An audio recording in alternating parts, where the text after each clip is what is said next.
Hello, in this tutorial we are going to be working on writing a fugal exposition. This is going to be the start of a little fugue that we will put together, and so we'll be writing this in real time. I haven't done much prep with this other than picking out a subject that I want to work with. The subject that I'll be working with is based on a chorale tune called Wie schön leuchtet der Morgenstern. This was a Lutheran chorale that Bach would have known. How brightly shines the morning star. Now, I highly advise that you write your own, your new subject, a new subject that you come up with, but for right now, we'll be working with this one. The tune looks like this, and I'm choosing it because it's going to give us some interesting options here. It starts on an upbeat, gives us a nice implication of the tonic triad, and then ends on scale degree 5, which sort of prepares the way for our answer. So there's a lot of things about this that give us some good material to work with. Again, it's going to give us this good sense of duality between 1 and 5. Again, it's going to emphasize the tonic area, and it's also going to make sure that we stay true to the metrical nature of these fugue subjects that we want to work with. It sounds like this.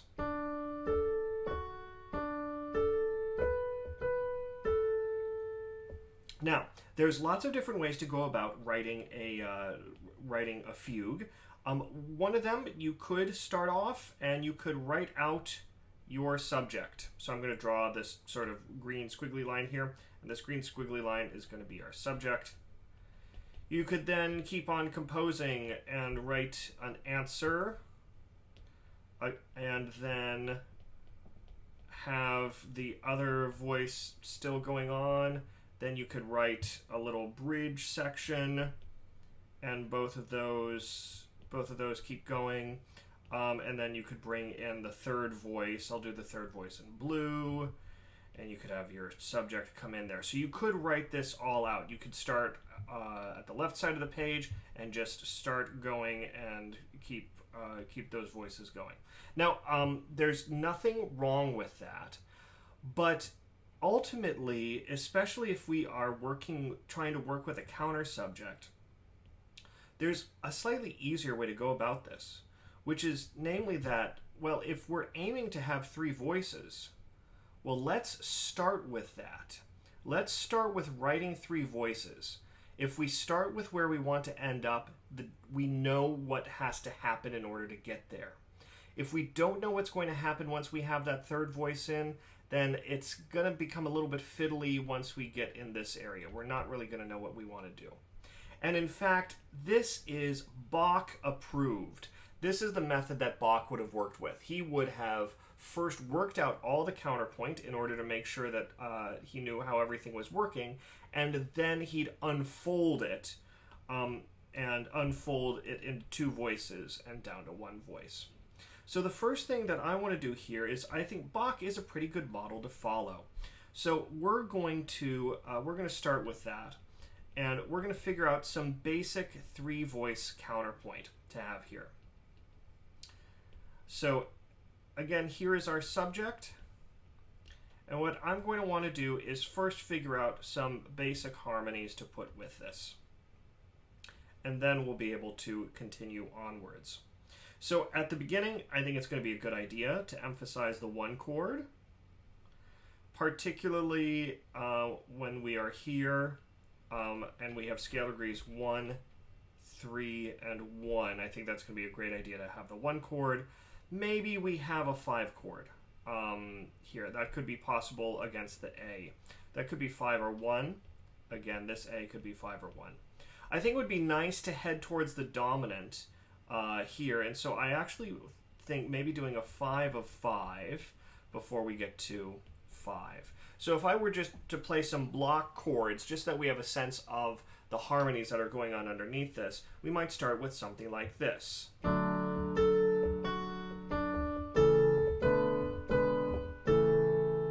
As we head towards 5. And so that was with all 1s at the beginning. Then moving to a 5, and then 505 with a suspension, and then a 5. If we wanted to throw a 5 in at the beginning, it might sound like this.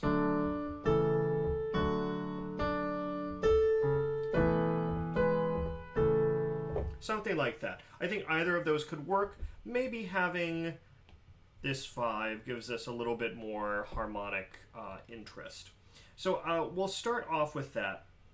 And I'm going to start by just writing the outer voices. We'll start with the bass and against the soprano. And again, we're just working on 3-voice counterpoint right now. So we could go down to a root position 5. We're going to run into an issue, though. We're going to have octaves by consecutive motion. So a root position 5 probably isn't our best choice. Instead, maybe we'll do a 5-6. That works well. And then we can come back up, resolve that back up to a 1. Now I see a nice opportunity for a voice exchange here. We've got 2 scale degrees 1 there, scale degree 1s there. So maybe we'll go in the bass to scale degree 3. So we've got a nice voice exchange. So far our bass sounds like this. Don't know if I want to go to a 5 here. That's going to sound pretty much like a direct octave. In fact, it is going to be a direct octave. It's going to sound a little bit bare. It would be nice if I could maybe get down to a 5-6 again. So let's see what we can do. Let me erase some of this sketching, and then we'll go from there. So my goal is to maybe get down to this 5-6. Well, let's have we could throw in some little passing notes. We'll need 2 passing notes in there. So we've got a couple of options about the rhythm that we could have. We could have straight 8th notes, like that. So we'd have a little bit of a 1 chord there for a moment. We could have some 16th notes if we wanted to. I'll put that in a different color so we see what that looks like. Maybe these could be some 16th notes. That might be, it feels a little bit too sudden for that. So I'm going to go with maybe just the straight 8th notes for now. And as long as we've got some straight 8th notes there, I might put in an 8th note before there as well. So we have this. That gives us a little bit of motion, and I kind of like that. Now, once we have these 8th notes going, I notice that I'm missing the feeling of those 8th notes here. So I'm going to make a note to myself that it would be nice to have some 8th note rhythms. Perhaps that could happen in the middle voice. So we don't always have to have that 8th note motion, but it seems so constant now that we are moving on with this idea. So I'll put that in black so that it's ready to go. So here, this seems to be heading downwards. We could resolve this leading tone up, but we're not really thinking of that C sharp as a leading tone anymore because we're starting to head to 5. And so I'm starting to hear maybe 2, 5, 1. So thinking in the key of A, that's scale degree 2, scale degree 5, scale degree 1. So that could give us a sort of predominant, dominant tonic sound in A. So here's what we have so far, something like this.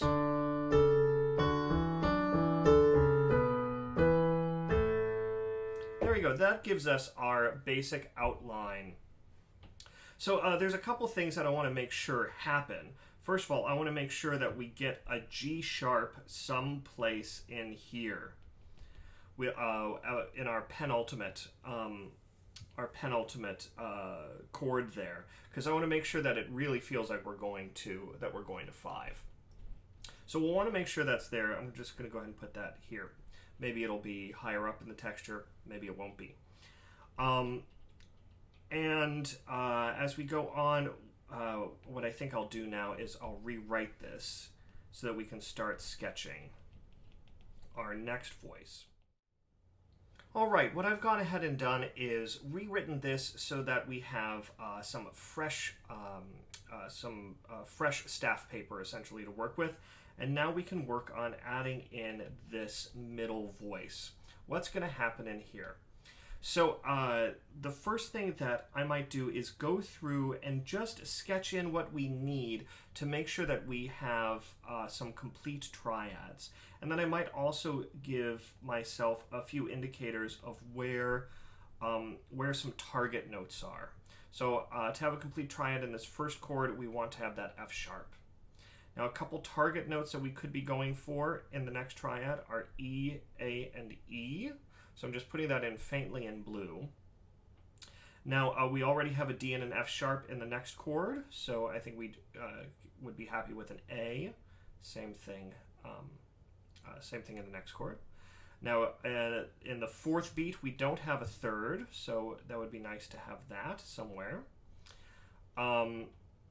We do need that G sharp somewhere in the penultimate chord. And then there's a question as to, there's a sort of question as to how this chord is functioning. Maybe this is going to be in A, maybe this will be 2, and then we're going to 5 and then 1. So if that's 2, there's a few options that we have. So a D, oops, that's a little bit too big. D, F sharp. If we wanted a 7th, we could have an A in there. So I'm just sketching this in again. That this is a little bit hard to read, but we'll fill this in shortly. Some of these I know I definitely want. I definitely want a third here. So I'm going to put that in a little bit darker. We could go to an E down here. That would have some nice parallel third motion. Would sound like this. It sounds a little bit thick though in the bass. We also have quite a lot of distance between these two voices. So maybe that wouldn't be the best option. Maybe instead we could go up to this A. In this case we'd be doubling the root, and that's fine. There is the potential of hearing this as sort of a direct octave. For right now, it's not a huge deal because it's an inner voice, so I'm not going to worry about that too much. We might end up changing the counterpoint later if we use some invertible counterpoint and that middle voice moved to the uppermost voice. The other thing that I like about having this A there is it does allow the option of having a nice, happy little passing tone. And that's going to make sure that our 8th note motion continues onwards. So that might be nice. So if we're up here on that A, then we might just repeat that A or circle around it a little bit. This might not be the most interesting middle line, but it would certainly do the trick of giving us some complete harmonies. Excuse me? We could add in a little bit more motion, maybe by having some neighbor tones. Little neighbor tone here. Maybe that doesn't work quite as well. There's a little bit of unequal fifths here, diminished fifth to perfect fifth. Let's hear what that sounds like with all the voices together. Not the worst, maybe not the best. I might leave that out. I don't know if I'm convinced by that. I might even arpeggiate. Maybe that's what we'll do. Arpeggiate down to that E.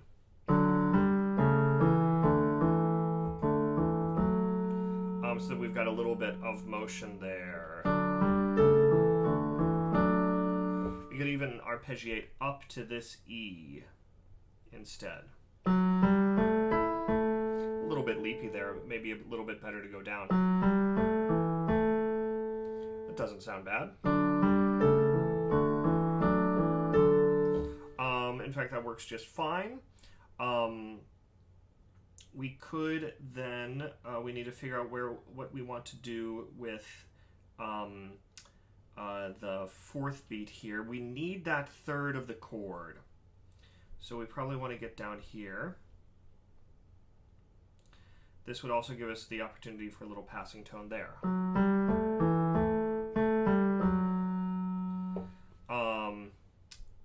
Perhaps then we could, if we want to, keep that F sharp over for that 2 chord, but then we're left without the 3rd. So maybe what we want to get up to that D. That's a possibility. Perhaps we arpeggiate like that. That actually has some nice impetus to it.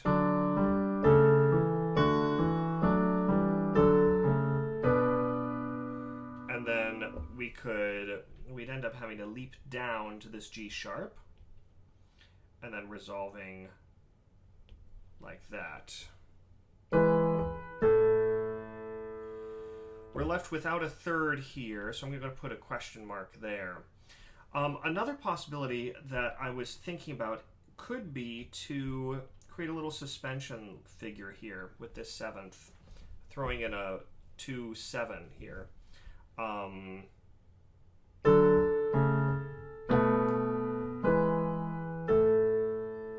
That could be interesting. Though I like having that D there, so that's kind of nice. I may not do that, but another option actually that comes to mind. Perhaps we change what we're doing here. Maybe we arpeggiate. Maybe we go from a 2-6 down to a 2. 2-6, 2, and then 5. What does that sound like? That doesn't sound too bad. And I like having this little suspension figure here. Now, we're still left with this question of we need this C sharp, or I would like to have that C sharp. Maybe what we can do is we can add in a little motion and have this go up to a D. So it implies the 7th of a 5-7. We hear the G sharp, so we hear that 3rd on the downbeat, or excuse me, on the beginning of the beat, and then we go up to the D and then resolve down. So that measure would sound something like this. That doesn't sound too bad. So here is what the sketch is so far.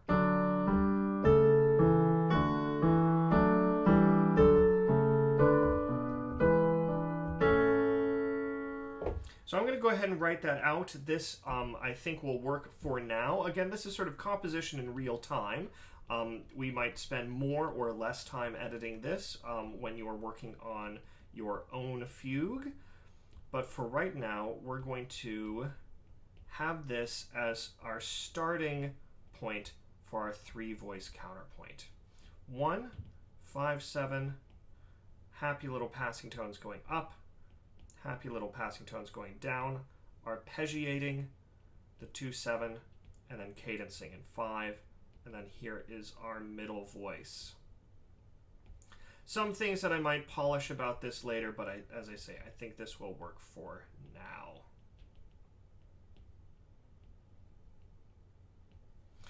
Okay, so what we're going to do next is we're going to enter this into Finale, and then we're going to see how easy it is to copy and paste and create our own exposition. But one more time, here's what it sounds like.